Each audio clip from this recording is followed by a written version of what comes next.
Você vai ver agora no Hora News Espírito Santo. Polícia Rodoviária Federal fecha o cerco ao tráfico de drogas pela BR-101. Acidente na Avenida Beira-Mar mata a funcionária da Prefeitura de Vitória. Casos de dengue aumentam aqui no estado e colocam em alerta a população. E um advogado trabalhista tira todas as dúvidas sobre o projeto de lei da terceirização nas empresas. O Hora News está no ar.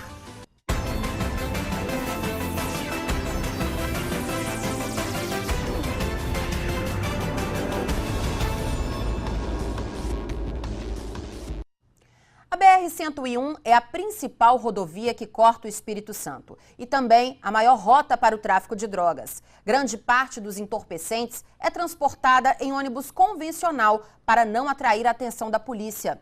Mas essa tática dos traficantes não tem funcionado. Veja por quê. O policial identifica o ônibus e pede para o motorista encostar. O agente abre o bagageiro e espalha as malas para facilitar o trabalho. É nesse momento que entram em ação os cães da polícia. O faro desses animais é a principal arma na luta contra o tráfico de drogas nas estradas. Com a rapidez de uma flecha, eles vasculham tudo. Se percebem alguma coisa lá no fundo, no meio das caixas, não desanimam. Os policiais ainda revistam os pertences dos passageiros. Por aqui, tudo limpo. Mais uma abordagem. Desta vez, um ônibus que vem do Rio de Janeiro para Vitória. A cadela repete o procedimento e quando finalmente encontra o que procura, dentro da mala foram encontradas 26 buchas de maconha, um pino de cocaína e uma barra prensada de maconha hidropônica, ou hipermaconha. O material vinha do Rio de Janeiro para a Serra. Jailson Braz Pinto, de 20 anos, assumiu o risco e acabou detido. Eu levei para fumar, para usar, somente para usar, não levei para traficar. Não levei para nada, só levei para usar, porque infelizmente no Brasil não é legalizada a maconha. Aí infelizmente eu tenho que recorrer o quê? As bocas de fumo. Zaque tem 3 anos, desde os 2 trabalha para a Polícia Civil. Ursa tem 7, desde o primeiro ano de vida, acompanha operações da PRF. Neste vídeo, feito por agentes, a cadela encontra com facilidade a droga escondida no chassi de uma motocicleta. O que para nós humanos é complicado, para eles não passa de uma brincadeira. A Polícia Rodoviária faz bastante apreensão nas rodovias federais e os cachorros auxiliam muito a PRF nesse trabalho por causa do olfato, né, mais apurado que eles têm.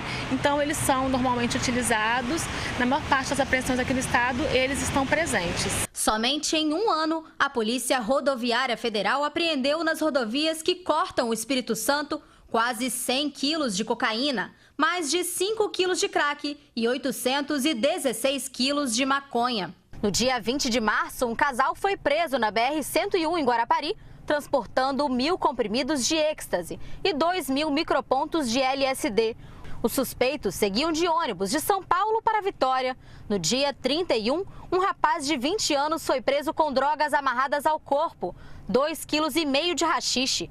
Ele vinha de ônibus de Foz do Iguaçu, mas a viagem foi interrompida também na BR-101 em Guarapari. A maior parte da droga apreendida aqui no estado vem de outros países da América do Sul.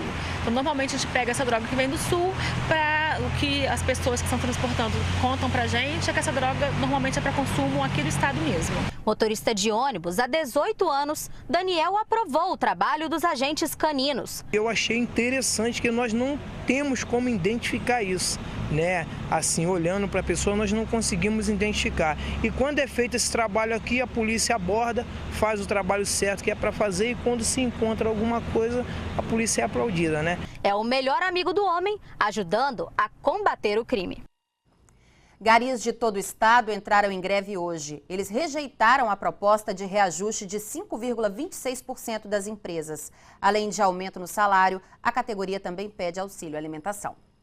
Portões fechados e o aviso: greve. Caminhões de coleta parados e os braços que limpam as ruas hoje estavam cruzados. Em poucas horas, algumas ruas de Vitória já acumulavam lixo. Com esse salário que a gente ganha aqui, não dá para investir na família, né? A família fica desprezada, né? A família aqui não tem um plano de saúde legal, né? É muito desprezo com o gari. E o ticket de alimentação é baixo? É baixo, né? Então nós estamos reivindicando um aumento melhor, né? o gari viver melhor com sua família. A greve dos garis pretende atingir todo o estado do Espírito Santo. A reivindicação é sobre o reajuste salarial da categoria. Os garis pedem um aumento de no mínimo 12%. E as empresas que terceirizam o serviço para as prefeituras ofereceram cerca de 5% de aumento, de acordo com o sindicato da categoria. Nós começamos a negociar ali, mandamos a pauta. De novembro para cá começamos a negociar e até agora eles não saem daqueles 4%, né? Chegaram até 4,5%. E não querem dar mais do que isso. E o TIC também não tem avanço. Então, como não teve ontem, esgotou-se a negociação na mesa e os trabalhadores resolveram fazer a paralisação. A coleta hospitalar é dúvida. Os garis aguardam para retomar o funcionamento do serviço. Por enquanto, nós estamos em greve também. Até a segunda ordem, o juiz liberar, aí sim a gente pode voltar a trabalhar. Por enquanto, não. Está parado também. 100% parado. A população não sabia da paralisação. Não estava ciente, não estava sabendo. O senhor reparou que hoje não tem gari na rua? Não reparei, perdão. Estou numa correria, me perdoa. O senhor sabia que hoje está tendo greve geral dos garis? Não. A greve geral não tem previsão para acabar. Enquanto não houver acordo, enquanto as contratantes do Estado do Espírito Santo não sentarem na mesa de negociação, nós não vamos arredar a nossa greve. Nós estamos em greve ou não estamos, companheiro? Pois é, em notas, empresas de limpeza urbana disseram que até o momento não foram oficialmente comunicadas pelo Sindicato dos Trabalhadores sobre o resultado da Assembleia e ficaram surpresas com o movimento patrocinado pelo sindicato. O documentário Sal da Terra, que conta a história do fotógrafo Sebastião Salgado, estreou em Vitória em grande estilo. O público teve a oportunidade de conversar com um dos diretores, Juliano Salgado, filho do fotógrafo. Sal da Terra concorreu ao Oscar deste ano. Das paisagens mais belas às cenas mais cruéis. Em 40 anos de fotografia, as lentes de Sebastião Salgado registraram de tudo. O garimpo em Serra Pelada, a vida nas tribos da Ásia. O fotógrafo de cidade pequena de Minas Gerais ganhou o mundo sem nunca perder a fé na humanidade. O verdadeiro sal da terra.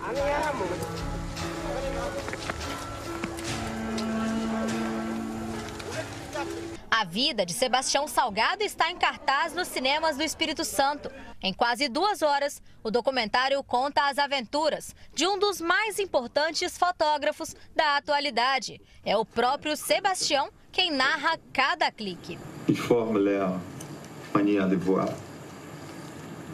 Chacão, en fonction de son histoire. Juliano Ribeiro Salgado, filho de Sebastião Salgado, esteve aqui no Espírito Santo para a sessão de estreia. Juliano, muito obrigado pela entrevista. Como surgiu a ideia do filme? Uma hora eu me dei conta que um filme sobre o Sebastião Salgado não podia ser um filme sobre o fotógrafo. O Sebastião é alguém que viajou muito nos últimos 40 anos. Ele foi nos lugares onde os fatos mais importantes desses 40 anos aconteceram. Muitos deles marcaram a nossa história e ele testemunhou, ele viu tudo isso de um jeito que muito pouca pessoa viu. Foram quase 4 anos de produção, uma verdadeira viagem pelo olhar do mestre. O documentário foi dirigido por Juliano, em parceria com o alemão Wim Wenders. O Espírito Santo não poderia ficar de fora das gravações. Ainda adolescente, Sebastião Salgado deixou a cidade de Aimorés para estudar em Vitória. Passou parte da juventude no Espírito Santo, mas nunca se desligou dessa terra. Junto com a esposa, o fotógrafo apaixonado pela natureza desenvolve no estado um projeto para a recuperação de Mata Atlântica e de nascentes no estado. Iniciativa transformadora. Meu pai e minha mãe um dia tiveram que tomar conta da fazenda do meu avô, era só sol, poeira lá. E começaram a plantar árvores. Começou de um impulso assim da minha mãe. E de repente, 20 anos depois, são 2,5 milhões de árvores que foram plantadas. Num lugar que era deserto, agora voltou água, voltaram os animais todos. Então, eles encontraram um equilíbrio aqui e tem uma mensagem assim muito forte para compartilhar sobre o fato que a gente, todo mundo, nós podemos todos fazer uma diferença. A produção foi indicada ao Oscar 2015 na categoria Melhor Documentário. Ganhou o prêmio especial Ansertan Rigard no Festival de Cannes e foi o filme de abertura do Festival do Rio em 2014. Esse filme está sendo visto no mundo inteiro. Ele foi distribuído na França, na Itália, na Espanha, na Europa toda, vai ser no Portugal essa semana. Diana também, junto com o Brasil, junto com o Espírito Santo. E o Oscar, ele traz isso, ele traz um enfoque internacional, mundial. Para os aventureiros e amantes da fotografia, uma produção imperdível. A seguir, acidente na Avenida Beira-Mar mata funcionária da Prefeitura de Vitória. A gente volta já.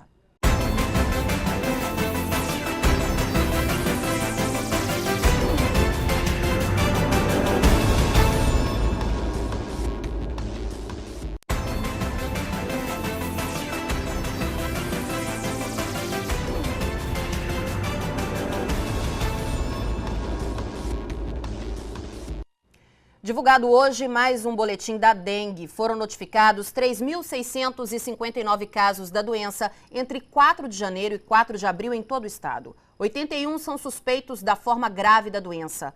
4 pessoas morreram. Uma mulher morreu atropelada na Avenida Beira-Mar, em Vitória, na manhã de hoje. Segundo testemunhas, a vítima atravessou fora da faixa. No asfalto, sangue e a pequena vasilha com a comida que a senhora carregava. Maria José Alves dos Santos Paixão, de 56 anos, foi atropelada por volta das 9h30 da manhã em uma das principais avenidas de Vitória. Ela atravessou fora da faixa de pedestre e foi atingida neste ponto por um veículo.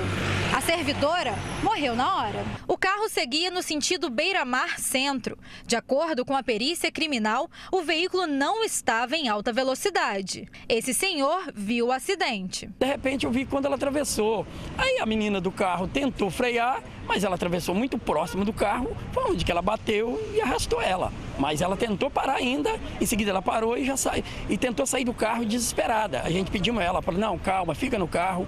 E foi onde que aconteceu. Muitas pessoas atravessam fora da faixa de pedestre na Beira-Mar. Essa administradora mora próximo à avenida e diz que é comum acidentes no local. Então, depois de 11 horas, o que dá de batida ali não é normal. Por quê? Ninguém respeita mais depois de 11 horas da noite o sinal. Aí passam direto, aí pega o carro aqui, dá cada batida, é uma coisa de doido. A Câmara dos Deputados aprovou o texto base do projeto que regulamenta e amplia o processo de terceirização dos trabalhadores. O assunto é polêmico e vem causando muita preocupação. Sobre isso, eu converso agora com Vitor Passos, advogado trabalhista. Vitor, boa noite, obrigado pela sua presença. Boa noite, Adriana. Obrigado a você. Qual que é o efeito do projeto diretamente para as empresas privadas? Então, Adriana, o efeito é o seguinte, as empresas vão ter mais segurança jurídica a partir da lei. A lei ainda não está aprovada, não está vigente, vai demorar um pouco. Ainda precisa ir para o Senado, para depois ir para a sanção da presidente, pode voltar, inclusive para a Câmara, mas vai trazer, sem dúvida, segurança jurídica. Atualmente, a terceirização ela é regulada no Brasil apenas por uma súmula, que é um conjunto de julgados do TST, e apesar de ser uma regulamentação seguida por todos os tribunais, não é forte, é bem fraca exatamente porque pode mudar a qualquer momento. A existência da legislação, ela traz essa vantagem para as empresas de que as empresas vão saber o que pode ser terceirizado, quem pode contratar, como pode ser contratado, então realmente traz uma segurança de que eles não vão ter processos judiciais em todos os casos de terceirização. E pode ajudar no problema da informalidade? Com certeza. Eu, particularmente, acredito que a lei de terceirização, como ela vai trazer essa possibilidade da terceirização, inclusive de vários setores da economia e da empresa, ela vai facilitar a formalidade do contrato de trabalho. Por quê? Hoje em dia, quando as empresas têm que contratar e elas não querem inflar o seu quadro, principalmente a sua despesa, o que elas fazem? Elas contratam o famoso bico. Elas contratam alguns autônomos ou pessoas que se fazem passar por autônomas, que trabalham 10, 15 dias ou 20 dias, recebem por aquilo e vão embora. Aquilo é informal. Com a terceirização, podendo contratar qualquer pessoa de forma terceirizada, eles poderão então legalizar isso e as empresas de terceirização contratarão essas mesmas pessoas de forma legalizada. Eu acredito que isso vai melhorar sim muito a formalização do emprego. Vitor, mas uma preocupação do trabalhador seria, no caso da empresa, poder terceirizar, pagar mais barato e, com isso, demitir quem já é contratado. Perfeito. É sempre possível. Isso aí é uma questão de mercado, né? Quem vai definir isso é o mercado. A lei não tem como definir isso.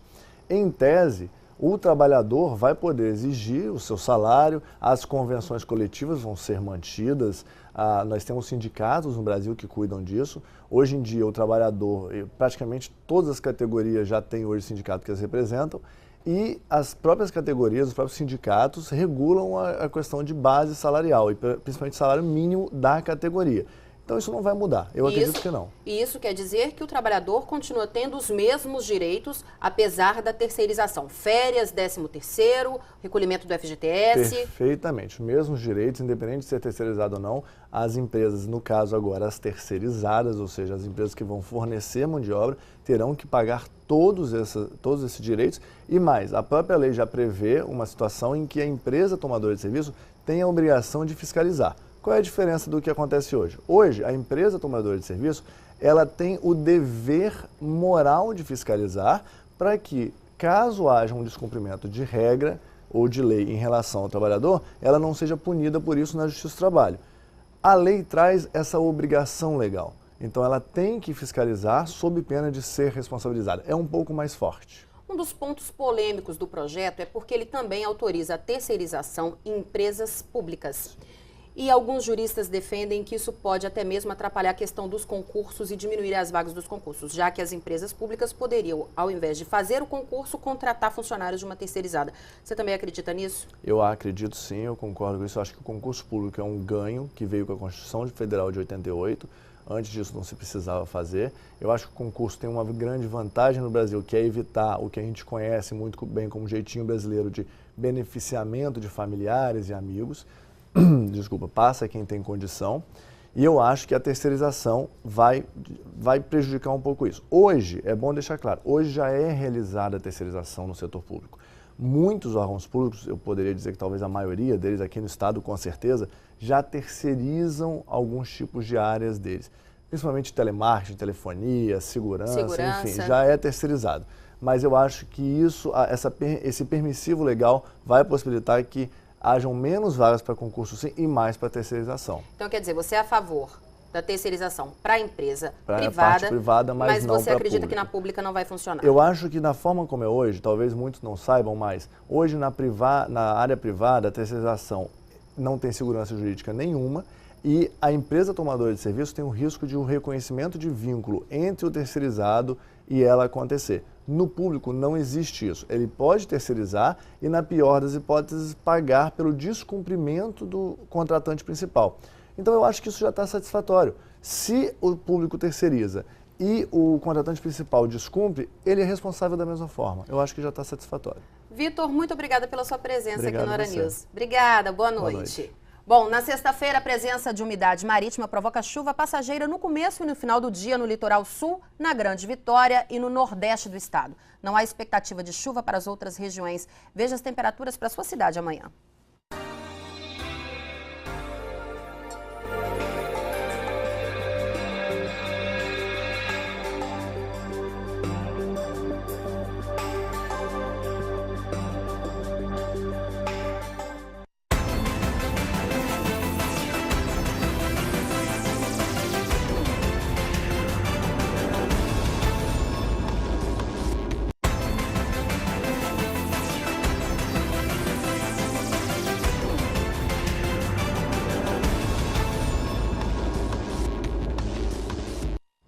E agora nós vamos ao vivo a Cachoeiro de Itapemirim com o Ramon Barros, que tem as notícias do sul do estado. Oi, Ramon, boa noite para você. Boa noite, Adriana, para você também. Olha, o novo contrato de concessão do transporte de passageiros aqui de Cachoeiro de Itapemirim começou a vigorar no dia 28 de março. As mudanças são lentas e os usuários continuam insatisfeitos. Conforme o processo de licitação vencido pelo consórcio Novotrans, nas primeiras semanas, a única mudança foi a redução no preço da tarifa urbana em 5 centavos. Eu achei muito pouco e quando suspende 10, 15 centavos. Isso abaixou assim, podia ter abaixado mais. Eu acho que deveria baixar bem mais, né? Porque 2,60 ainda está caro ainda. Não anda nem 2 minutos dentro de um coletivo, tem que pagar 2,60. É pra gente que trabalha muito pouco, né? Sai tudo do nosso bolso, acaba não melhorando nada. As mudanças começaram pelo preço da tarifa, que ficou 5 centavos mais barata. O valor da passagem caiu para R$ 2,60. Já as linhas distritais, como Burarama e São Vicente, os usuários continuarão pagando o mesmo valor, pelo menos até o final do ano. O novo contrato frota prevê mudanças de curto, médio e longo prazo, né? Como você bem ressaltou aqui agora, começamos pela valor da tarifa. Agora, nos próximos meses, a nova frota já vai começar a ser implantada, o serviço seletivo vai começar a operar com a chegada dos novos ônibus, a adoção da pintura, da nova programação visual também, com a chegada dos novos ônibus, começará a ser efetivada, e assim também o serviço expresso. Então, assim, tem muita novidade que agora, nos próximos meses, já vai começar efetivamente a ser implementada. De acordo com o novo contrato, a idade média da frota não poderá ser superior a 7 anos nos primeiros 4 anos de concessão. E mesmo com as empresas que compõem as frotas urbanas, a responsabilidade do serviço e a ampliação das linhas é do consórcio Novotrans. Na verdade, agora a gestão vai ser participativa, né? Não vai ser só do consórcio, né? A Gersa ela vai fazer a parte do governo, né? E o próprio usuário também tem essa responsabilidade, né? Ele pode fazer as suas reclamações diretamente na Gersa ou diretamente no consórcio. Outras novidades no transporte coletivo são alguns ônibus com tarifa diferenciada e ar-condicionado, um serviço expresso. Ônibus comuns que vão operar em trajetos alternativos e com menor número de paradas e até GPS. Nós estamos na fase de detecção dos equipamentos, né, para verificar qual é o equipamento melhor adequado às características da nossa cidade. Cachoeira é muito quente, né, tem muito morro, então a gente já está testando alguns equipamentos, um já deu defeito, então esse fornecedor já foi descartado. E essa semana mesmo nós tivemos uma reunião e nós vamos comprar 5 equipamentos de 4 fornecedores diferentes. Assim que a gente conseguir detectar qual o melhor equipamento, toda a frota vai ser equipada com GPS para poder disponibilizar à população um melhor conhecimento do serviço. Mas a população está descrente que todos esses serviços sejam colocados em prática. Só acredito vendo, porque melhoria já pediram, né? Mas até agora eu não vejo nada acontecendo. Eles sempre prometem fazer e nunca cumprem. O consórcio Novotrans reúne as viações Flecha Branca, Real, Costa Sul e Santa Luzia, aqui de Cachoeiro, e foi o único a apresentar a proposta aceita para operar por 15 anos no transporte coletivo urbano e distrital aqui de Cachoeiro de Itapemirim. O Banco de Perucas do Hospital Evangélico de Cachoeiro está completando 5 anos de existência, um trabalho que vem trazendo benefícios a pacientes que estão em tratamento da quimioterapia. Uma das preocupações de muitas mulheres que descobrem que tem o câncer é o tratamento de quimioterapia, que faz cair os cabelos. E pensando em ajudar a levantar a estima de quem passa pelo tratamento, surgiu há 5 anos o Banco de Perucas. Quando a gente passa por essa doença, a gente vê que os pacientes ficam muito tristes quando a gente fala das consequências do tratamento, que é a queda de cabelo, principalmente nas mulheres que fazem tratamento do câncer de mama, a grande maioria perde o cabelo. Então, assim, elas às vezes têm que operar um câncer de mama, tirar um seio, perde o cabelo, então a pessoa fica muito deprimida, a autoestima fica muito baixa, elas se sentem feias. Com o Banco de Perucas, elas têm a possibilidade de ter acesso a uma peruca, né, e passar por essa fase sem cabelo de uma maneira mais tranquila. O banco foi criado em 2010. Atualmente, 149 pacientes estão utilizando as perucas, um trabalho que tem ajudado muito na recuperação. Narelli é voluntária e uma das responsáveis na hora do paciente escolher os tipos de cabelo. Após o diagnóstico de neoplasia, a confirmação de um tratamento que vai fazer com que a paciente perca os cabelos, elas são encaminhadas por uma triagem do serviço social que avalia realmente o interesse da paciente em usar a peruca e ela confirmando esse interesse, ela é encaminhada para um parceiro e nessa avaliação pela PRIS é feita a escolha do tipo de peruca que mais vai se adequar à paciente, para que não fique uma coisa tão controversa entre antes do tratamento e após ela perder os cabelos e começar o uso da peruca, para que seja uma coisa que se adeque ao estilo dela. 1.200 pacientes estão em tratamento aqui no serviço de quimioterapia do hospital e há 5 anos, desde que o Banco de Perucas foi inaugurado, cerca de 320 pacientes já foram beneficiados. Dona Lília é uma delas. Descobriu a doença há 10 meses em um exame de rotina. Eu encarei bem. Foi uma coisa comum, abala um pouquinho psicológico, mas eu acho que com fé em Deus, Ele me deu a força suficiente para encarar bem. Para ela, o Banco de Perucas trouxe uma nova força para enfrentar o tratamento. Quando meus cabelos começaram a cair, eu já tinha a peruca. Então, eu simplesmente coloquei a peruca e enfrentei, né? Bom, esses foram os destaques de hoje aqui em Cachoeiro. Voltamos à Vitória com a Adriana Marques. Adriana, boa noite, até amanhã. Obrigada, Ramon. Boa noite, até amanhã para você também. E a seguir os gols da rodada de quarta-feira pelos campeonatos estaduais. A gente volta já.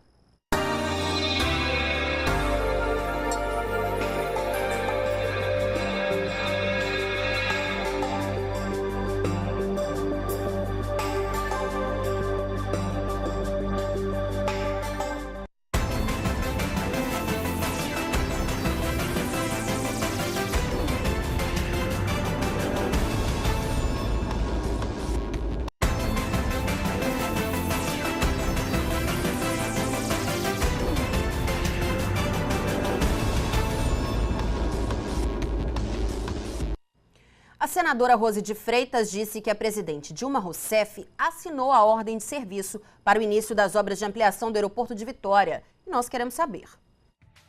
Você acredita que agora finalmente o aeroporto será ampliado? Sim ou não? Vote, participe. O nosso site é o simnoticias.com.br. Uma pesquisa do IBGE mostra que 46% da população não pratica nenhum tipo de esporte, fundamental para ter uma vida saudável. E se esse é o seu caso, ainda dá tempo de mudar. A repórter Samantha Nepomuceno conversou com o professor e mostra pra gente. É isso mesmo, Adriana. Eu estou aqui na orla da Praia da Costa, em Vila Velha, e ao meu lado está o professor de Educação Física, Allen Brandisi. Qual o risco do sedentarismo? O sedentarismo ele envolve vários riscos associados. Um principal que seria a doença coronariana, que é a doença do coração. Ela atinge cerca de 70% a 80% da população, tem algum problema, um acometimento cardiovascular, que é agravado pela inatividade física completa. Outros riscos são os riscos da pressão sobre a coluna vertebral, a deformidade da coluna vertebral, que acaba tirando as pessoas do trabalho ou do lazer, elas ficam mais paradas ainda por não praticar atividade física. E outro risco é o risco do desenvolvimento de outras doenças mais crônicas, como o câncer, que tem associação com a prática de atividade física e a ausência da prática de atividade física e o câncer, e também as doenças relacionadas ao envelhecimento e ao cérebro, que também são dependentes da atividade física. E professor, eu acho legal também de destacar o seguinte, nós estamos aqui na praia, na orla, tem pessoas caminhando, andando de patins, enfim, praticando esportes de diversos tipos. E tem muita gente que coloca como empecilho, como desculpa, eu vou gastar dinheiro porque eu vou ter que entrar na academia, vou ter que entrar numa aula, por isso não vou praticar nenhuma atividade. Não é isso, né, na verdade? Com certeza não é esse o motivo para não se começar a praticar atividade física. A atividade física ela deve ser iniciada pelo primeiro passo. Por exemplo, a pessoa tem um pequeno cachorro, ela quer caminhar com ele, sei lá, dar uma volta no quarteirão. Se ela tem o hábito de fazer isso, é uma atividade física.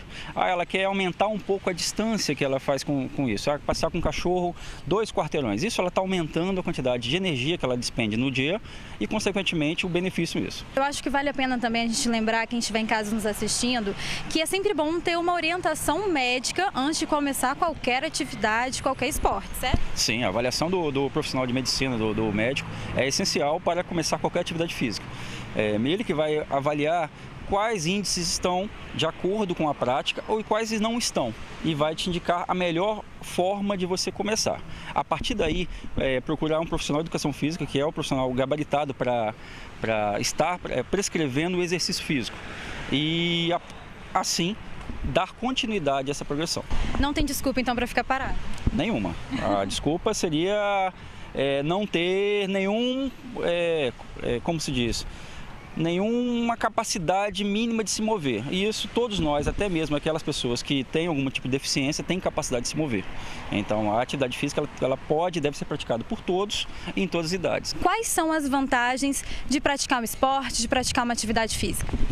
As primeiras são, que todo mundo vê, são as estéticas. Todo mundo que pratica algum tipo de atividade física se sente mais bonito, se sente mais feliz. Então a estética da pessoa muda rapidamente, em questão de algumas semanas. O coração passa a funcionar com menos esforço. a partir do início da atividade física. Então você tem um sono melhor, você tem as atividades do dia a dia, por exemplo, dirigir, levantar e sentar da escada, subir uma escada para pegar algo acima da cabeça, vai produzir menos esforço. Professor, então para finalizar, faz o convite para quem estiver nos assistindo para que a pessoa levante do sofá e comece a praticar atividade física, já que faz tão bem assim para a saúde humana. Com certeza, você que está aí em casa, sentado aí, com o controle remoto na mão, aquela latinha de cerveja ou refrigerante, aquele pedaço de pizza, vamos pensar no seguinte, não é porque você está comendo errado ou porque você está parado que o mundo acabou para você. Vamos começar com pequenos passos, começar 10 minutos por dia, depois aumentando para 20 minutos, depois para 30 minutos nas primeiras semanas. Garanto que sua vida vai mudar e, consequentemente, seu humor e sua vida. É isso aí, Adriana, eu volto com você no estúdio. Bom, quinta-feira é dia de gols importantes pelos campeonatos estaduais. Teve definição de semifinalistas e quem conta pra gente é o Paulo Duarte. Oi, Paulo, boa noite. Aquele abraço, Adriana. Boa noite, minha gente, amiga do esporte. Olha, futebol extraordinário com gols por todos os campeonatos que estão acontecendo. E é claro, na quinta-feira começamos com o Campeonato Capixaba. A Desportiva Ferroviária não tomou conhecimento do Real Noroeste. Ganhou de 3-0 e saiu da lanterna para a vice-colocação. Vice-colocado, principalmente, numa condição extraordinária dentro do campeonato estadual. Vamos aos gols da Desportiva diante do Real Noroeste. A Desportiva Ferroviária conseguiu brilhante triunfo diante do Real Noroeste por 3-0 na noite de ontem no estádio de Jardim América. O primeiro gol nasceu por intermédio de Ramon cobrando falta aos 23 minutos e Bruninho aproveitou de cabeça, fazendo a alegria da locomotiva ferroviária. Bruninho, mais uma vez em cobrança de falta, fez a torcida da Desportiva vibrar no Jardim. 2-0 para a equipe ferroviária. O terceiro gol da Desportiva Ferroviária aconteceu aos 38 minutos. Marcos Alagoano, na cobrança perfeita do pênalti, encerrou o placar. 3 para a Desportiva, 0 para a equipe do Real Noroeste. Em São Paulo, uma tristeza muito grande, principalmente para a Portuguesa. Em 13 anos, é o 7º rebaixamento para a 2ª divisão do futebol de São Paulo. O tricolor lá do Morumbi venceu a Portuguesa por 3-0. Gols de São Paulo. Em 11 minutos, o jogo estava decidido. No primeiro gol, Cafu cobrou a falta e Dória, na segunda trave, só encostou a bola para o gol. Mais um ataque do São Paulo e Hudson cruzou para Pato fazer seu 8º gol na temporada. No segundo tempo, a definição do placar. Cafu foi derrubado na área. Ele mesmo cobrou mal o pênalti e Hudson, de cabeça, estabeleceu o placar. São Paulo 3, Portuguesa 0. No Campeonato Carioca, o Botafogo fez a festa da sua galera, vencendo por 1-0. Conquistou a Taça Guanabara, mas os jogos do Campeonato Carioca deixaram os torcedores com os nervos à flor da pele. Vamos aos gols do Cariocão. Após o cruzamento de Wellington Silva, Jean de cabeça mandou para a rede. Mas a comemoração não durou muito. Num chute de fora da área, Rodrigo Lindoso acertou o canto e empatou o jogo. A salvação veio num gol contra de Moisés. A outra semifinal será entre o Flamengo e o Vasco, que derrotou o Volta Redonda por 4-1. John Clay abriu o placar. Com a falha do goleiro, Luan ampliou a vantagem. Igor descontou. Rafael Silva e Marquinhos também marcaram para o Vasco. É isso aí, né, Adriana? Torcedor do Botafogo feliz da vida e a expectativa agora para a sequência do Campeonato Carioca. Um Flamengo e Vasco da Gama valendo agora com a sequência do título. Parabéns aos torcedores do futebol carioca e do futebol em geral, principalmente aqueles que vão decentemente aos estádios, sem briga, sem confusão. Boa noite, Adriana. Boa noite, minha gente amiga do esporte. Obrigada, Paulo. Bom, Hora News Espírito Santo termina aqui. Mais notícias você tem daqui a pouco, às 9 da noite, no Jornal da Record News com Heródoto Barbeiro. Uma excelente noite para você e até amanhã. Record News, a líder em notícias.